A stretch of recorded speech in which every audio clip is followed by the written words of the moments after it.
Once again, welcome to this afternoon session, and let me appreciate the leadership of ECHO East Africa for this opportunity for us to present to you some work that we're doing here in Tanzania, but also at the global level. So the theme of this afternoon is bridging the gap between extension and farmers. In other words, we are saying, is there a way how what we are discussing here can also be at the farmers' fingertips so that farmers can be able to increase their productivity? And we think the answer is yes, and we want to explore how we are doing that. And I'll be co-presenting this afternoon with my brother Kasim Shengembe, who is here with us. He's our Global Digital Innovations Advisor.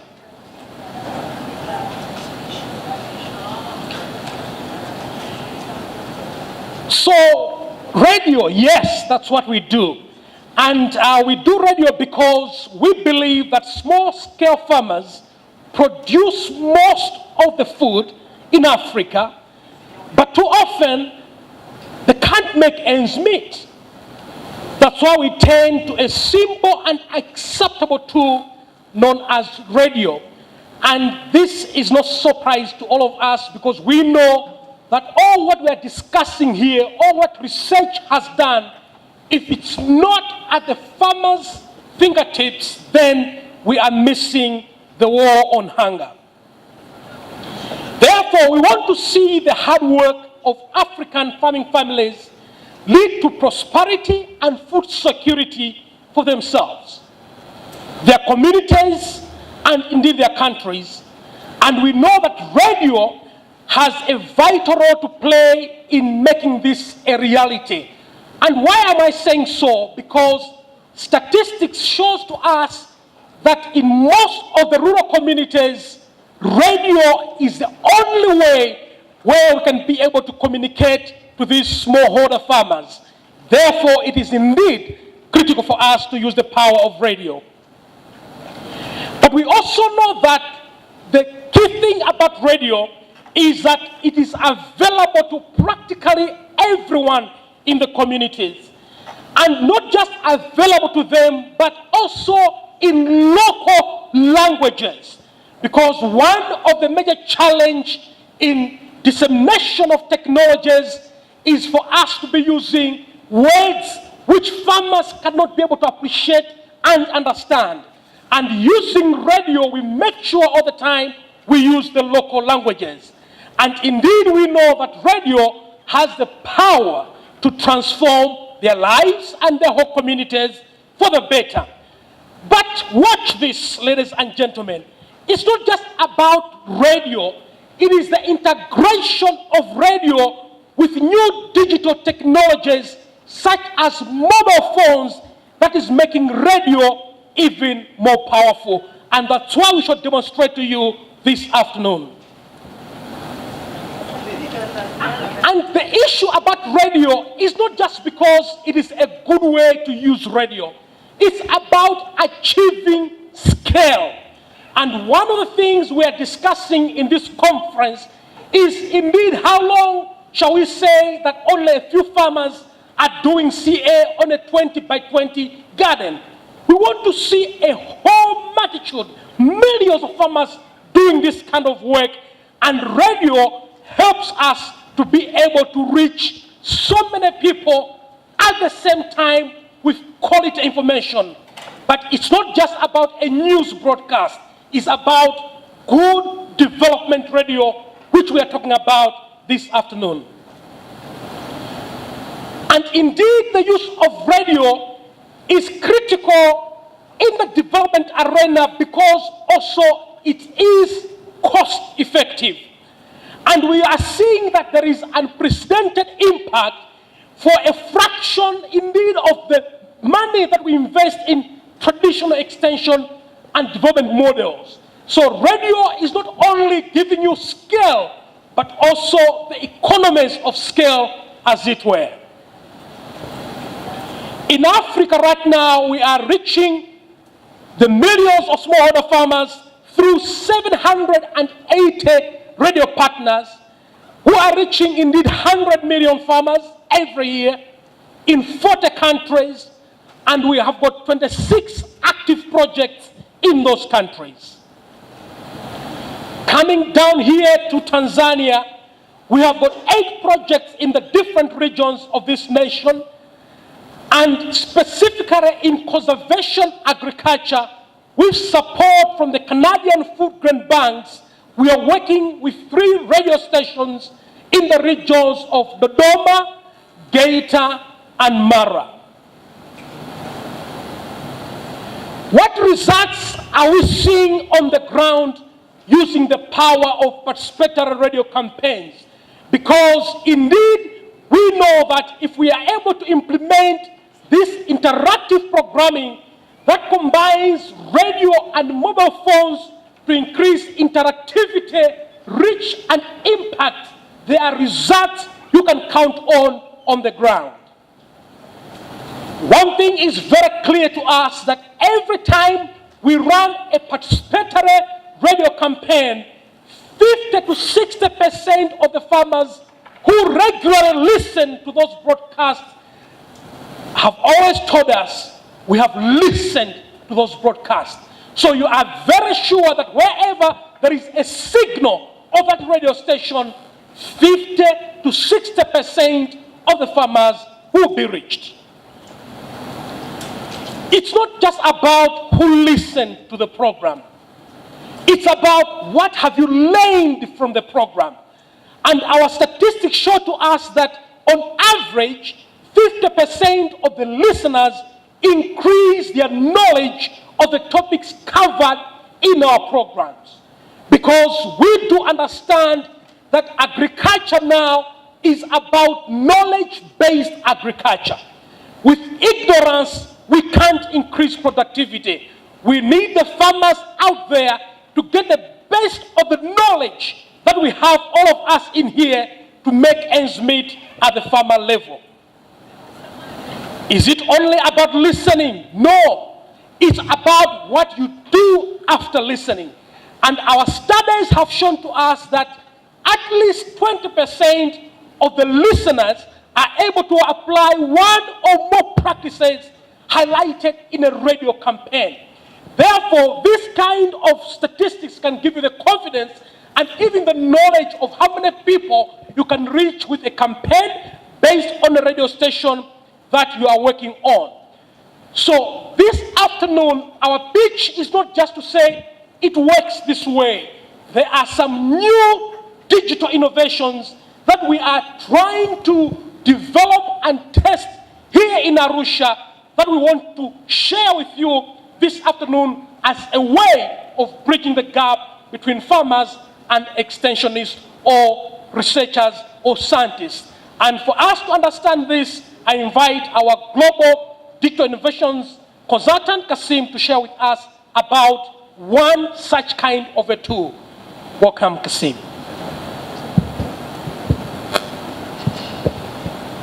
Thank you, Rex. Digital innovations. We started innovating ways in which, as Rex said, enhance radio and make it even more powerful. Because by nature of radio, it has a capacity of reaching a lot of people, but one of its drawbacks is it's not a two-way communication media. So in our work, we try to explore different technologies, ICT technology, to make radio more interactive.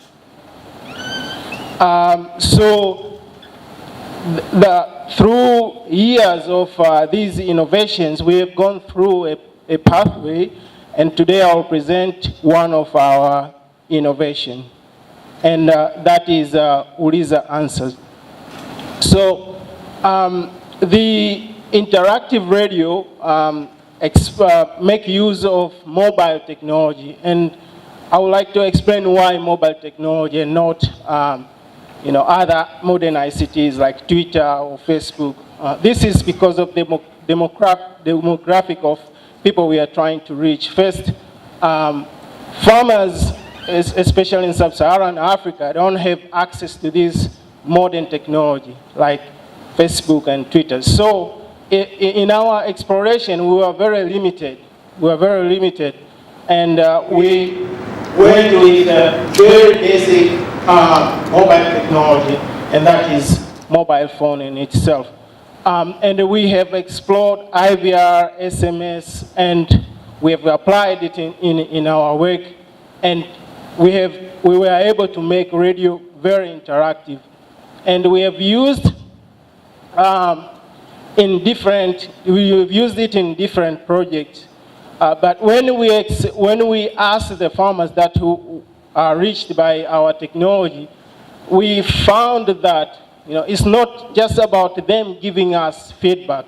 They wanted a way or a channel for them to be able to ask experts who are talking in the radio program.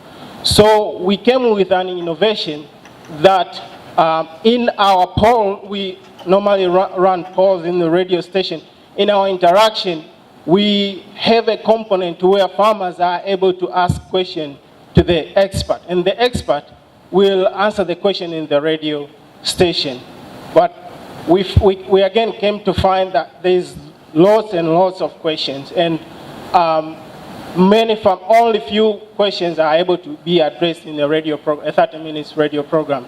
So we decided to explore another way that bridges the gap between farmers and extension officers. And this is Uliza's answer. I would like to show a little video that explains what Uliza's answer is.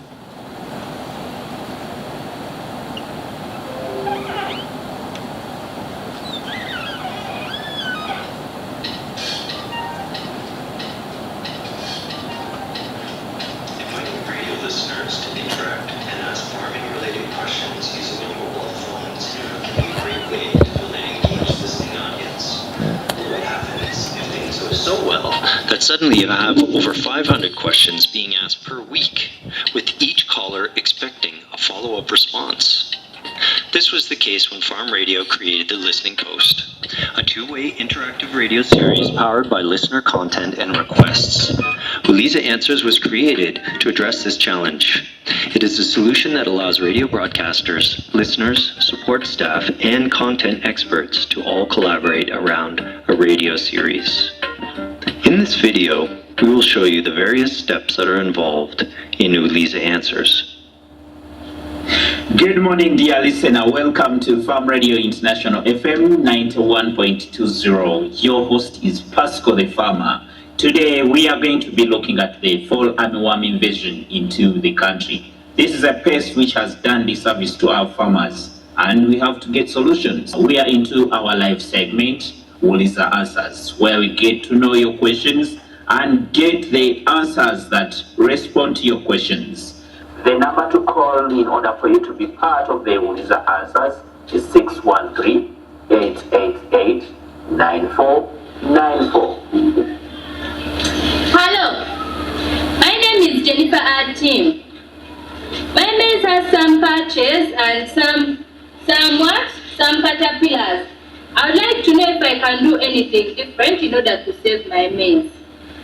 Thank you. When our listeners finish their recordings, their questions arrive on the Uliza Answers dashboard, where a support staff, called a screener, can listen. Hello, my name is Jennifer Atim. My maize has some patches and some caterpillars. At this stage, the screener then provides some contextual information that will help the agents more quickly understand the question. The screener can add some tags to make it easier to categorize and analyze this rich audio content.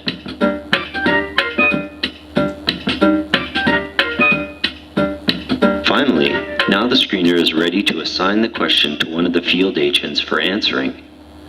The agent will be forwarded the original question on the Uliza Answers app on their mobile phone. The beauty of the Uliza answer system over traditional help desk applications is that the agent can be anywhere. In many cases, agents have other full-time work and are often in the field or in transit. The original question from a farmer or listener arrives on their phone, and they can answer the question when they have time. Hello, my name is Jennifer Tim. My name is some.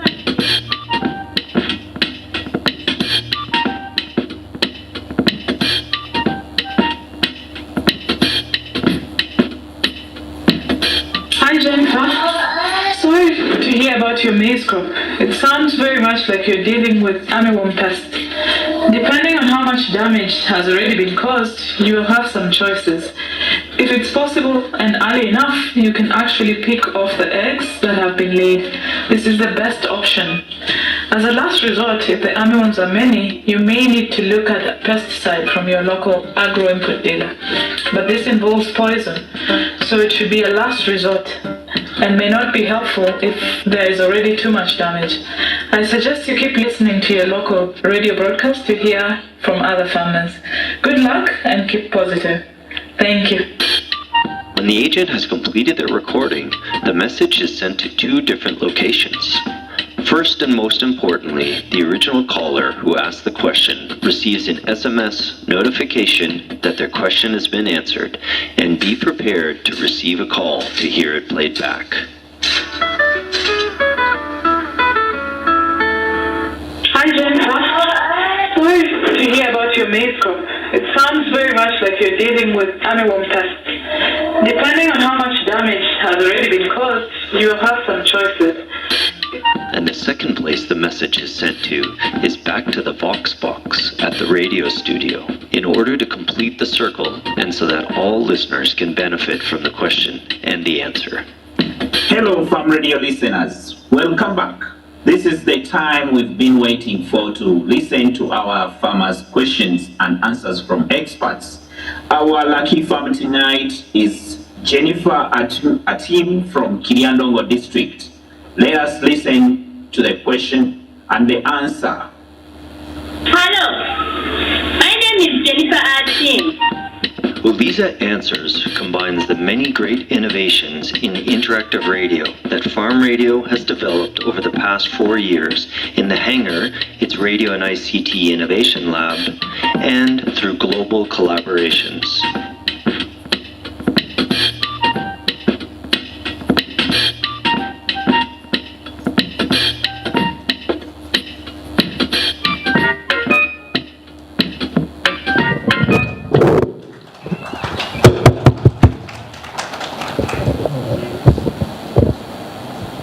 Yes, so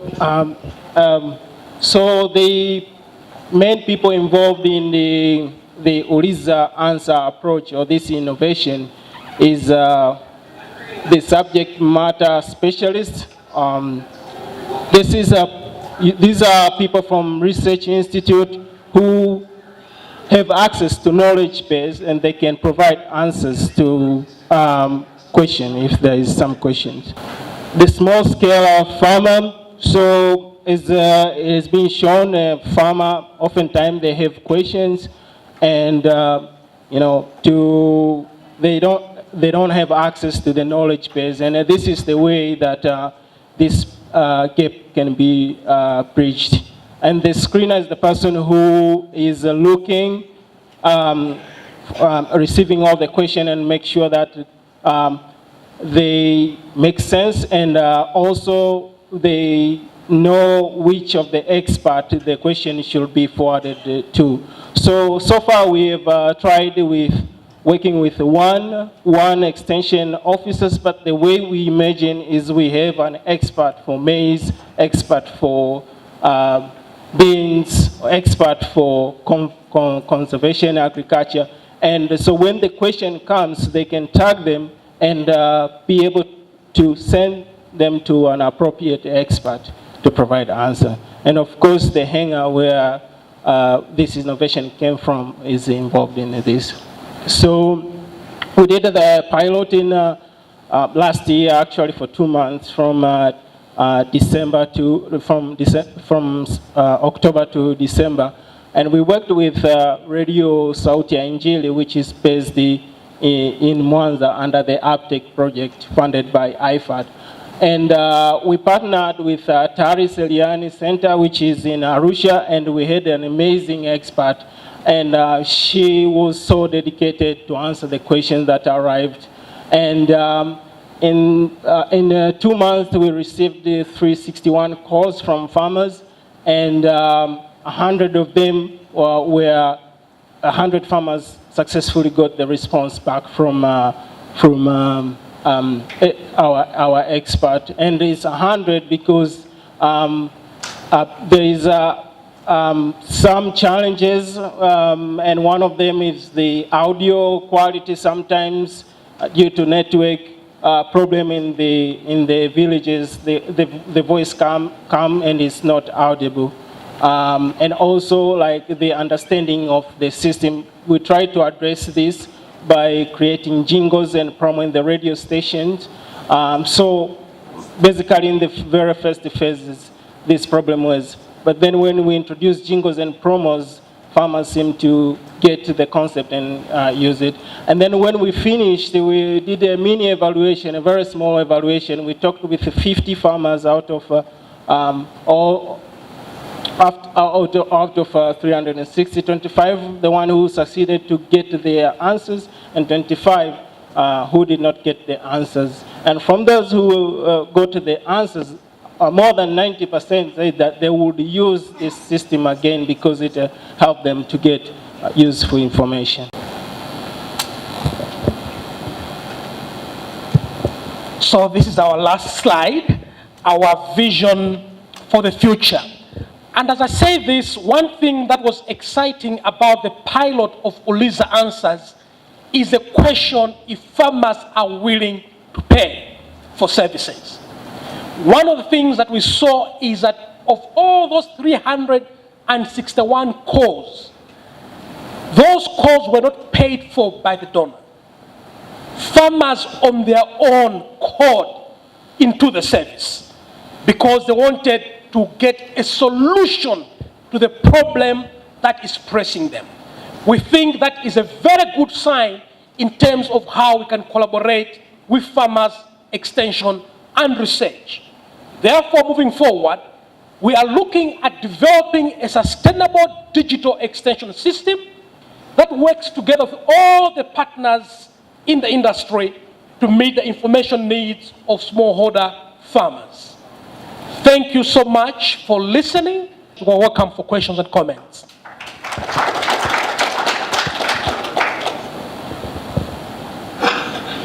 I wanted to know about the average cost of airtime in the radio and how whether they vary from one radio station to another, and how do you how often do you air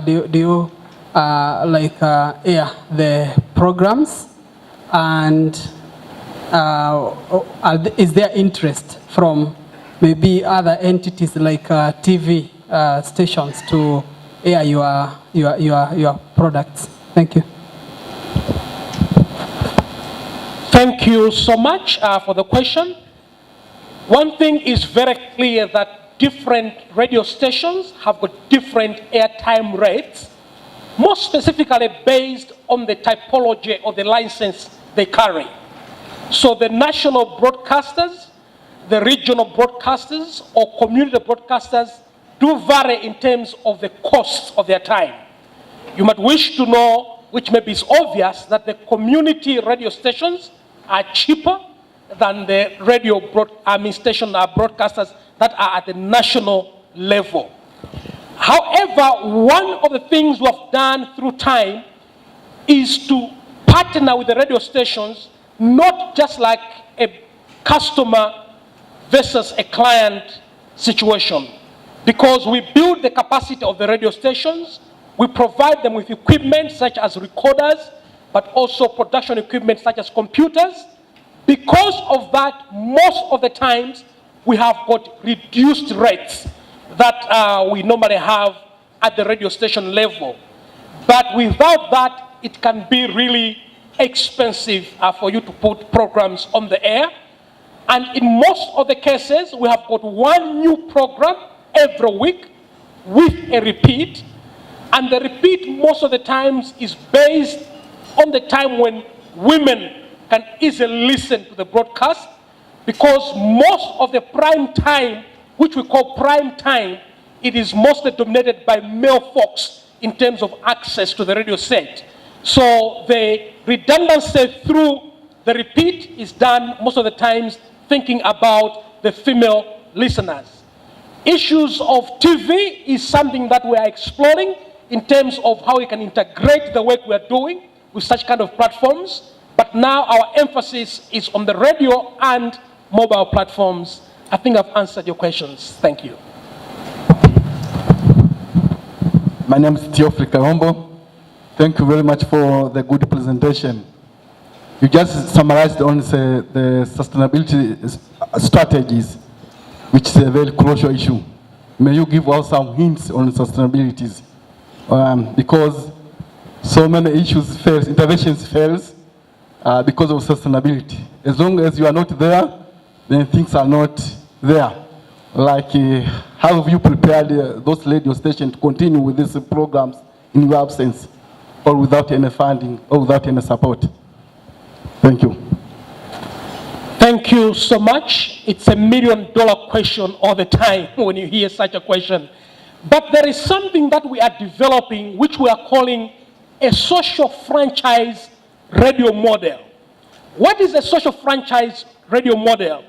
It is a model that we are looking at bringing together partners that could include the radio station, private sector, the public sector, civil society, researchers, to work together with a specific radio station on a deal that is win-win, whereby the radio station is able to contribute part of the airtime, and also the other service providers are able to buy that airtime in a reduced manner. For example, if you're a seed company, if you are advertising on a specific radio franchise model program by Farm Radio, it means you have reduced costs in terms of what you can pay if it was on other programs.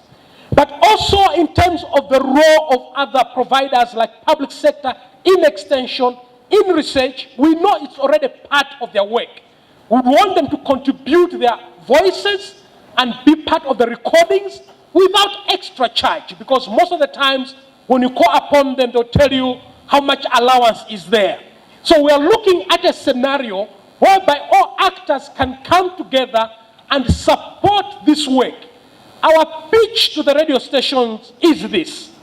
We know that most of the times at the radio stations, they put music. Not because people have told them to put music 12 hours over 24 hours, but they like content. And they don't just lack content, they lack good content.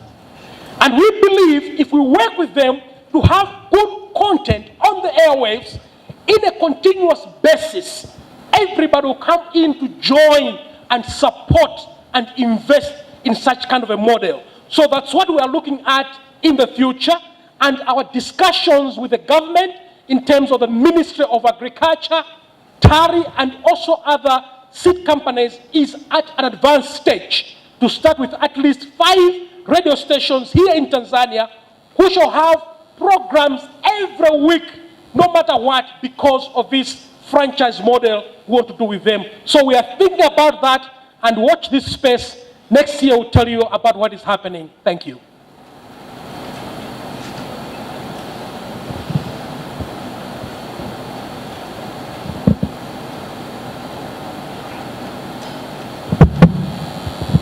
Okay, the question I have is, rather than reinventing the wheel, are there websites that you can go to that might have some content that could be reused or maybe adapted, so we don't starting from ground zero when we're developing programming curriculum?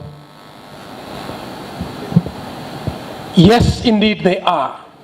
But one thing that is coming very clear to us all the time is that farmers want locally adapted content. They do not want something which says it works like this in Tanzania. They want what does it work in Arusha? What works in Mara? So because of that, what we are doing is beyond the content that is available at the Tanzania Agricultural Research Institute and of course the Ministry of Agriculture, there are also other kind of platforms that we're able to log into. But every time we have got that information, we want to make sure the local extension expert in the area where the radio station is producing those programs can be able, one, to validate if that is applicable based on that agroecological zone. But also, as we said, we want to make sure that it is delivered in a locally appropriate language of that area. So we are able to do that, and indeed we are tapping into that. And in case there are also other websites you might want to share with us, you are very, very welcome. And I'm pleased to let you know that we're also learning a lot from the ECHO website on our conservation agriculture program as part of the content that is already available on the global scene. Thank you. Thank you for your good presentation. Very educative.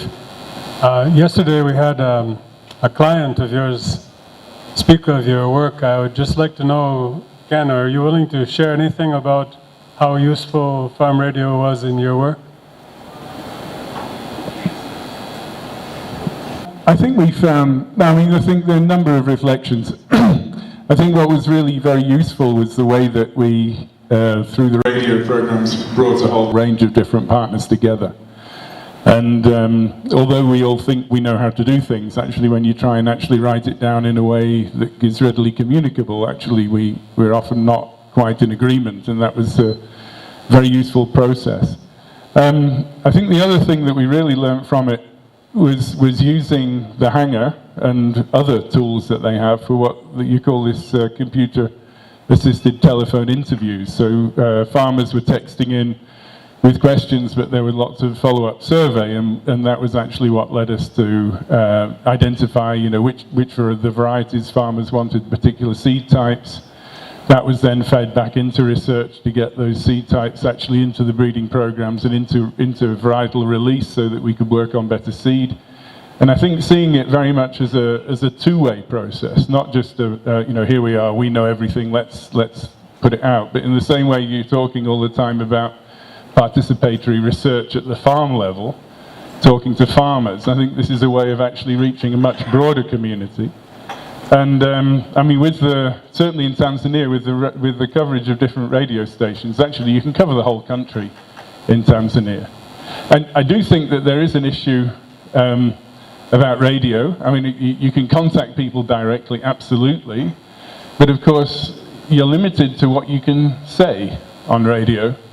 And I think there is the danger that messages are, if they're not repeated over and over again, they don't necessarily come through as strongly as they do. Obviously, personal contact has a much different interaction than a radio program, but I see it as part of the whole, if you like, knowledge ecosystem, or whatever you want to call it. And one other thing, as I think of it, is this idea that often the programs were being listened to by farmer groups, not by individuals necessarily, so people will be sitting around the radio listening and then coming together with their questions back to the farm radio people and the like. So again, it became a group learning issue rather than simply I've got this blotch on my maize, what can I do about it? I think it was richer than that. Thank you so much, Doctor, for such clarification. Just to make mention about the whole issue of partnerships, which is bringing in, to say radio does not work in isolation. It has to work with the available extension facilities on the ground. It has to work with the available groups on the ground.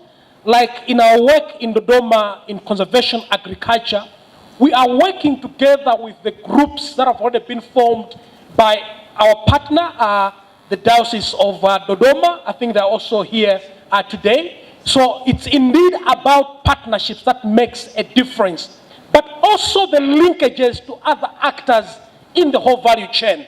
As he said, what we do with feedback through an SMS or through Uliza answers, who have received. It is that way of ensuring that we can escalate that to either research, we escalate that either to policy, we escalate that either to the private sector.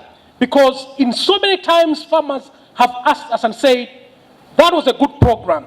You're telling us, for example, to use inoculant.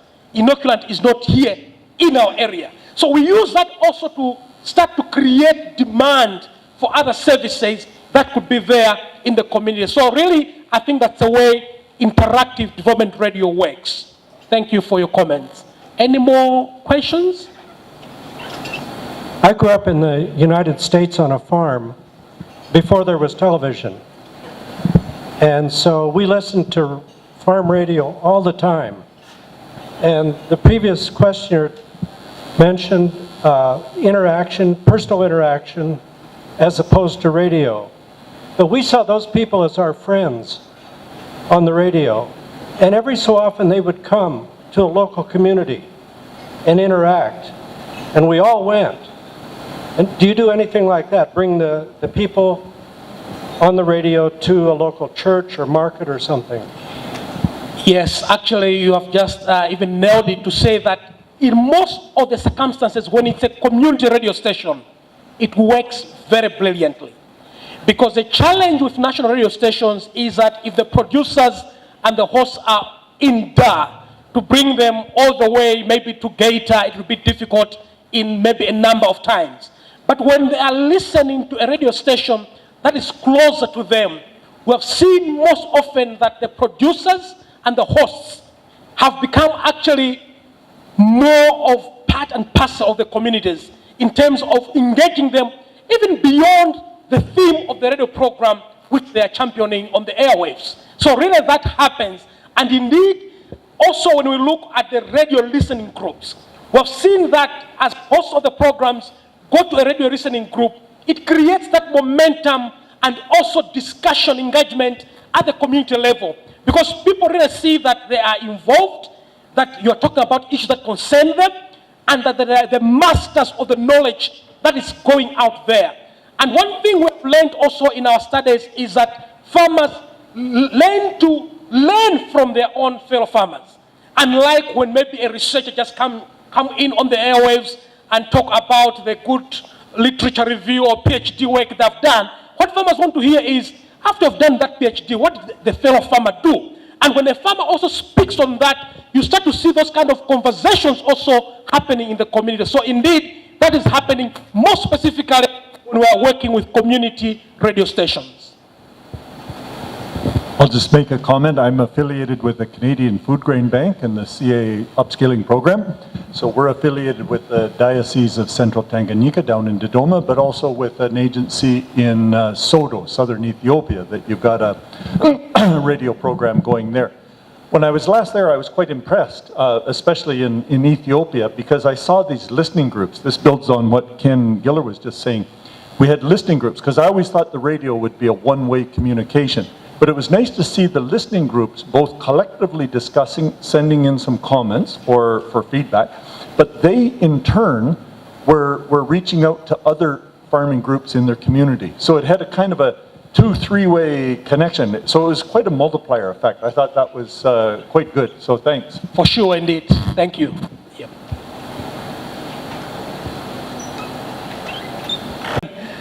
Time, so it's good that you're able to make it. My question is, every radio station is based on the same, characters or qualifications of a radio, It might be well for people, or for farmers, for singers, and etc.